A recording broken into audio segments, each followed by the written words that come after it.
નમસ્કાર. આજે આપણે બાઇબલની ખૂબ જ ઊંડી ભવિષ્યવાણીને સમજવાનો પ્રયત્ન કરીશું. ખાસ કરીને એ સવાલનો જવાબ શોધીશું કે ભવિષ્યમાં આવનારું અંતિમ સપ્તાહ એટલે કે છેલ્લા 7 વર્ષ આખરે ક્યારે શરૂ થશે. તો મુખ્ય સવાલ એ જ છે કે આ 7 વર્ષનો સમયગાળો ક્યારે શરૂ થાય. આ જે અર્થઘટન આપણે જોઈ રહ્યા છે એ મુજબ આનો જવાબ એક બહુ જ ચોક્કસ અને નિર્ણાયક ઘટના સાથે જોડાયેલો છે. અને ઘટના છે છઠ્ઠા રણશિંગાણાનો ધ્વનિ. આ સમજૂતીમાં આપણે આખી ભવિષ્યવાણીને સ્ટેપ બાય સ્ટેપ જોઈશું. એમાં કોણ કોણ મુખ્ય પાત્રો છે અને છેક અંતમાં બ્રહ્માંડનું સમાધાન કઈ રીતે થાય છે એ બધી વાત કરીશું. તો ચાલો આપણા પહેલા વિભાગથી શરૂ કરીએ. જુઓ, અંતિમ સપ્તાહ શરૂ થાય એ પહેલાં એક ખાસ જૂથની ઓળખ થાય છે અને એમના પર એક મહોર લગાવવામાં આવે છે, જે ખૂબ જ જરૂરી છે. આખી વાતની શરૂઆત થાય છે જ્યારે પ્રકટીકરણની છઠ્ઠી મહોર ખોલવામાં આવે છે. બસ એ જ સમયે ભવિષ્યવાણીની સમયરેખા પર 1,44,000 લોકોનું એક ખાસ જૂથ સામે આવે છે. હવે આ 1,44,000 લોકો કોણ છે? એમની ઓળખ પ્રથમ ફળ તરીકે કરવામાં આવી છે. મતલબ કે એ લોકો જેમને માનવજાતમાંથી સૌથી પહેલાં સંપૂર્ણપણે બચાવી લેવામાં આવ્યા છે અને એમના કપાળ પર એક ખાસ મહોર છે. અહીંયા એક બહુ રસપ્રદ તફાવત બતાવવામાં આવ્યો છે. આ 1,44,000 લોકોનું જૂથ એ વિશાળ જનસમૂહ કરતાં અલગ છે. ફરક શું છે? ફરક એમની આધ્યાત્મિક તૈયારીનો છે, જેને પ્રથમ અને અંતિમ વરસાદના રૂપકથી સમજાવવામાં આવ્યું છે. સારું, તો હવે 1,44,000 લોકો પર મહોર લાગી ગઈ છે.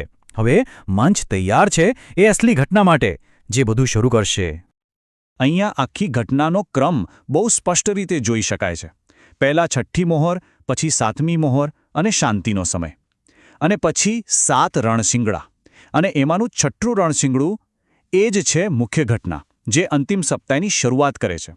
આ કોઈ અચાનક બનેલી ઘટના નથી, પણ એક દૈવી સમયરેખાનો હિસ્સો છે.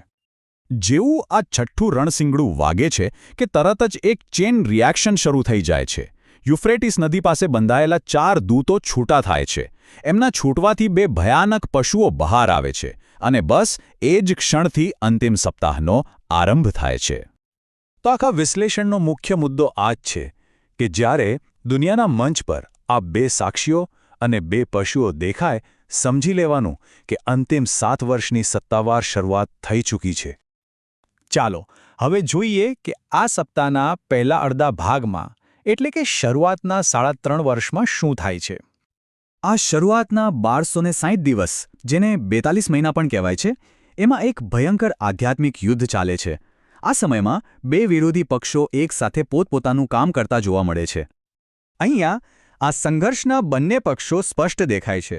એક તરફ છે 2 સાક્ષીઓ, એટલે કે 1,44,000 લોકો, જેઓ સુવાર્તા ફેલાવે છે અને લોકોને ચેતવણી આપે છે. તો બીજી બાજુ છે 2 પશુઓ, જે દુન્યવી શક્તિનું પ્રતીક છે. એ લોકો પર અત્યાચાર કરે છે અને પોતાની પૂજા કરાવવા દબાણ કરે છે. અને પછી એક એવી ઘટના બને છે જેને અપવિત્રતાની ચરમસીમા ગણવામાં આવી છે. વિનાશનો પુત્ર મંદિરમાં પોતાનું સ્થાન લે છે. આ ઘટના સંતો માટે મહાન વિપત્તિની શરૂઆતને પાક્કી કરી દે છે. આટલા ભયંકર સંઘર્ષ પછી આખી વાતનો અંત અને તેનો હેતુ શું છે એના પર આવીએ. આ બધું શા માટે થઈ રહ્યું છે? અહીંયા એક મોટો ટર્નિંગ પોઈન્ટ આવે છે. પ્રથમ અડધો ભાગ પ્રથમ પુનરુત્થાન સાથે પૂરો થાય છે. જેટલા પણ સંતો શહીદ થયા હતા એમને ફરીથી જીવંત કરવામાં આવે છે. આ પછી દૈવિક ક્રિયાનું ફોકસ વિપત્તિમાંથી ન્યાય તરફ જાય છે. હવે આ વાત ખરેખર સમજવા જેવી છે. અહીં જે અંતિમ ચુકાદાઓ છે, જેમ કે 7 વિપત્તિઓ, પશુનો ન્યાય, એને ખાલી સજા તરીકે નથી જોવામાં આવ્યા, પણ એને બ્રહ્માંડના શુદ્ધિકરણ અને પ્રાયશ્ચિતના કાર્યો તરીકે દર્શાવવામાં આવ્યા છે. દરેક ઘટનાનો એક ઊંડો ધાર્મિક હેતુ છે. તો આ બધી ઘટનાઓનો અંતિમ ધ્યેય શું છે? પહેલું, ઈશ્વરની આજ્ઞાઓ સાચી છે એ સાબિત થાય. બીજું, દરેક જીવના મનમાંથી ઈશ્વર વિશેની શંકાઓ દૂર થાય. ત્રીજું, સૌથી અગત્યનું, દરેક જીવની સ્વતંત્ર ઈચ્છા પૂર્ણ અને સુરક્ષિત બને. અને અંતે, ઈશ્વરનું સૃષ્ટિ રચવાનું મૂળ કામ પૂરું થાય. તો અંતમાં એક બહુ ગહન વિચાર સામે આવે છે. જો આટલી જટિલ ભવિષ્યવાણીનો અંત સ્વતંત્ર ઈચ્છાને સંપૂર્ણ બનાવવામાં આવે છે, તો પછી જીવનમાં આવતા સંઘર્ષ અને દુઃખનો અંતિમ હેતુ શું હોઈ શકે? કદાચ આ બધું એક એવી પ્રક્રિયાનો ભાગ છે જે આપણને એક સંપૂર્ણ અને સ્વતંત્ર રીતે પસંદગી કરતી સૃષ્ટિ તરફ લઈ જાય છે.